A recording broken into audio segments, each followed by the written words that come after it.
蓮華住職三木大雲です、本日もまたコラボ会ということで、今回も誠司さんに来ていただいております。どうもよろしくお願いいたします。よろしくお願いします。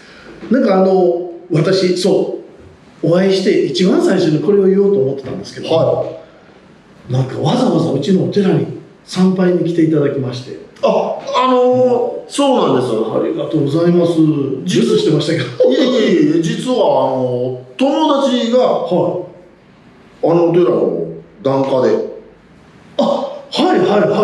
でそれでお寺にある、七福神を、もうまあそいつ仕事上ちょっと預かる立場にあったので、それで一番最初の七福神ですね。先生のところに持っていただいて、それを見に行こう言って。ありがとうございます。それで行かしてもらいました。ありがとうございます。なんかなかなか皆さん行きますって言って実際に来てくださる芸能人の方っておられなくて、全くではないんですけど、でもなんか突然に来ていただいて留守してました。いい嬉しくてもありがとうございました。僕もほんまに墓参り実家京都なんで。そうですね。それは墓参りで、ついでと言っちゃうまたよろしくお願いします。またよろしくお願いします。で今回はですね、ちょっと会談というよりも誠司さんがなんか気になってられるそうな話があるということで、ちょっと相談というか教えをというかお聞きしたいんですけど、まず僕思うのはお坊さんになるのにはどういう手順があるのかという、これちょっと知りたいなと。もちろん宗派もいろいろあるでしょうから、その辺も踏まえてちょっと教えていただきたいな。これ結構興味あるやつ多いと思うんですよ。かもしれませんね。確かにガスの検視員とお坊さんってどうやったらなれるかちょっとわからないと思ってガスの検視員ってむちゃくちゃ給料いいんでしょ。そうなんですか。むちゃくちゃ給料いいんで、一子相伝じゃないですけど。なるほど。ガスの紹介で身内ばっかりでやってるという噂を聞いたことがあるんですよ。なるほど。なのでだから検診の友達とかいないじゃないですか。いないです。で検診になりませんかって言われたことないじゃないですか。もうずっと決まってるから。なるほど。で給料いいっていうのを聞いたことがあって、だからまず先生にガスの検診聞いてもしゃあないんで、ちょっとお坊さんはどうやったらなれるのかとお聞きします。これも宗派によってもう本当に差があるんですよ。ちなみに先生の宗派は日蓮宗ではまず一番最初に師匠を探さなかったからです。お師匠さんがもう親になるので、出家って言っても、今いる両親とはもう、縁を切るというとおかしいんですけど、親子の縁を一旦切って師匠の弟子になると。ちょっとなんか不良チックですね。そうです。だから家でのさらさら出家ですから、もう完全に家を出てしまって、もう親以上の存在を師匠に求めなくちゃいけないので、まずこの師匠を探すっていうところからスタートですね、日蓮宗。じゃあもちろん先生にも師匠はおられる。私にも師匠。どういう縁でそこに？私はもともと実家がお寺だったので、父親のもと出家したんですが、ちょっと父が早く亡くなっているので、師匠が亡くなっても私がまだどっかの住職になってない限りは新たに師匠を見つけなくちゃいけないんですよ。でそれで今私は愛知県に私のお師匠さんがおられるんですけど、その方のもとに行って弟子にしてくださいとお願いして、僕らの世界でいうところの内弟子になるんですよね。だからそういうことです。一緒に住み込んで通いじゃなくて。そうなんです。お坊さんのじゃあ師匠との関係とか、なんか修行とか何かあるんですか？まず、お師匠さんと行きます。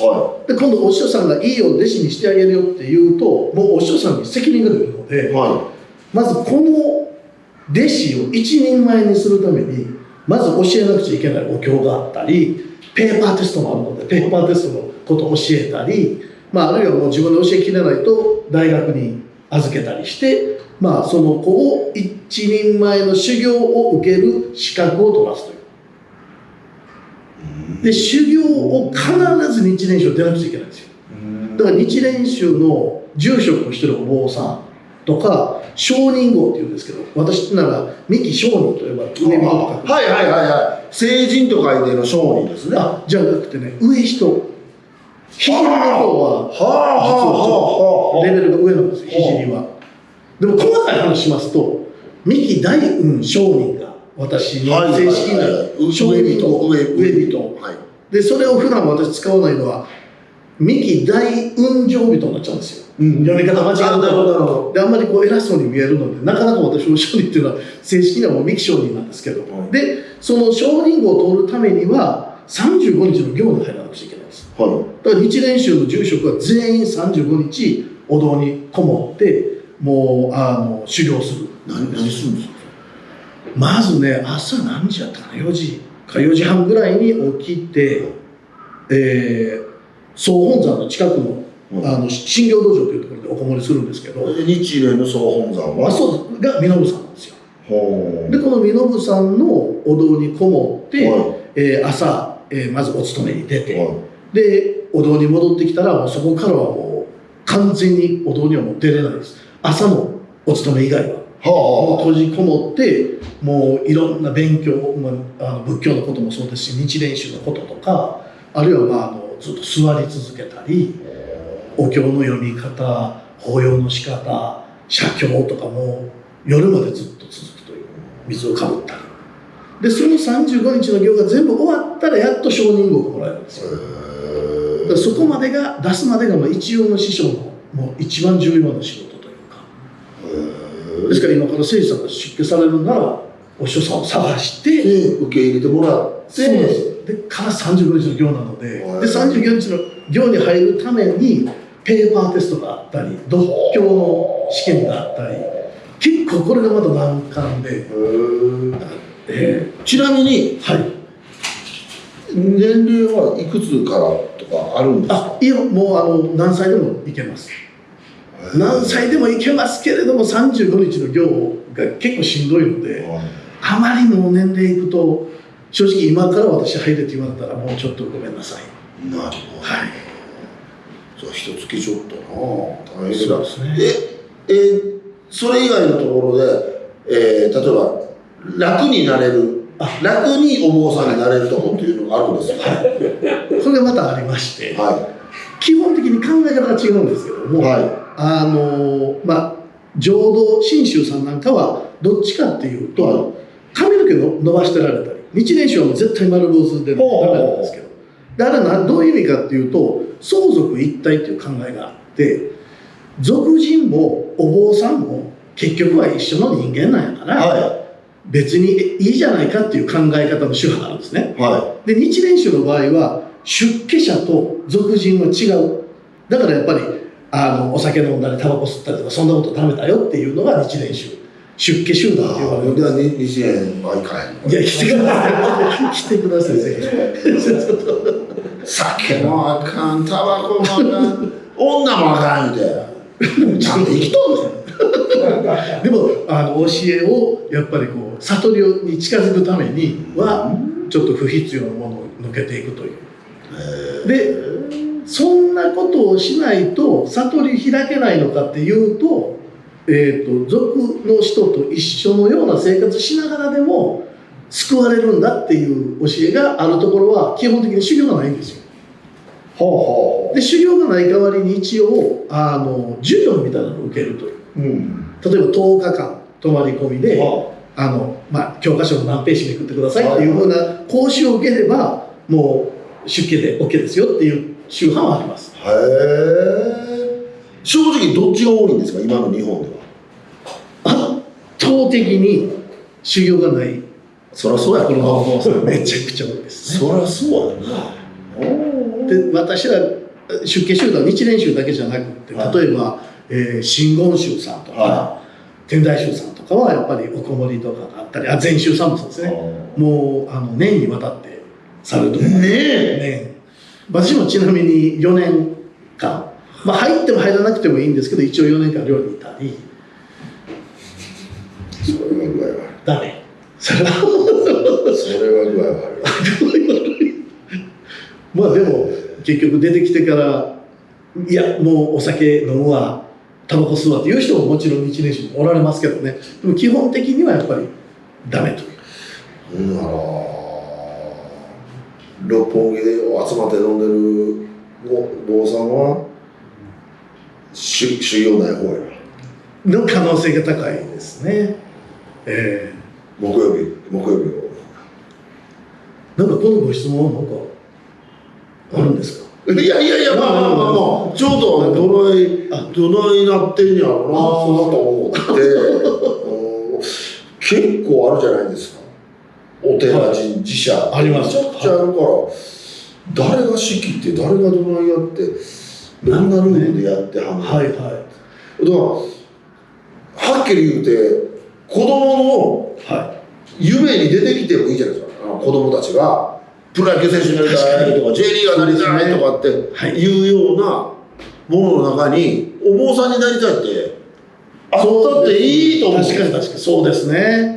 すごい身近やし、だからよっぽどなんか特殊な資格があったりとかする。例えば既得権益で誰かが一人ものすごい儲けてるとか、そんな誰も入っていかない世界なのかなと思って。なるほど。それでちょっと聞いてみたんです。ただね、貧富の差はすごくあるんですよ、お寺の世界って。もう大金持ちのお寺、全然お寺がない、お金がないお寺っていうのの、なんかあんまり中間が実はお寺の世界ってなくって、貧富がなかったけど。いや、この間、祇園で聞いたんですよ。毎月2000億。日本で消えていると。要は年間やったっけな。なんかとりあえずお金が集まってるんですよ。もちろん檀家さんからのお金がお寺に入って、お寺とかのトップにこう。それで毎月って言ってたのよ。やっぱ非課税やから。結局非課税の金が2000億消えていってると。なるほど。で今朝も紫のね一番いい今朝、月200万で買えると。市は知らないですよ。大体私分かりましたけど。そうです。あんなのは今朝も200万あるから誰でも切れるからな。そうなんやと思って。ただ非課税もこれがまたちょっと厳密に税金払ってないのかってよく言われるんですけど、あれは仏さんに入って私は仏さんが社長なんですよ。で社員が住職なんで、ここで給料もらってるのでそれに関しての所得税が発生したらね。そうです。それをねよくだからお寺さんがようやってる保育園とか、あれは全部もちろん税金払ってはるし、例えば仏さんお寺がやってる駐車場とかね、そうですね。なんか全部もちろん税金払ってはるっていうね。だから住職もそこで働いてるお坊さんも全員一応所得税とかは主婦民税とか払ってますので。それでねよく勘違いしてはる人多いと思います。だからそれでちょっと興味あってね、なんとなくだからもしですよ、僕が坊さんになるんであれば、完璧に修行のない方でやらせていただこうと思いました。今日もありがとうございました。ということで、本日は誠司さんに来ていただきました。また今後もよろしくお願いいたします。またお寺の方にもぜひぜひよろしくお願いします。ありがとうございました。ありがとうございました。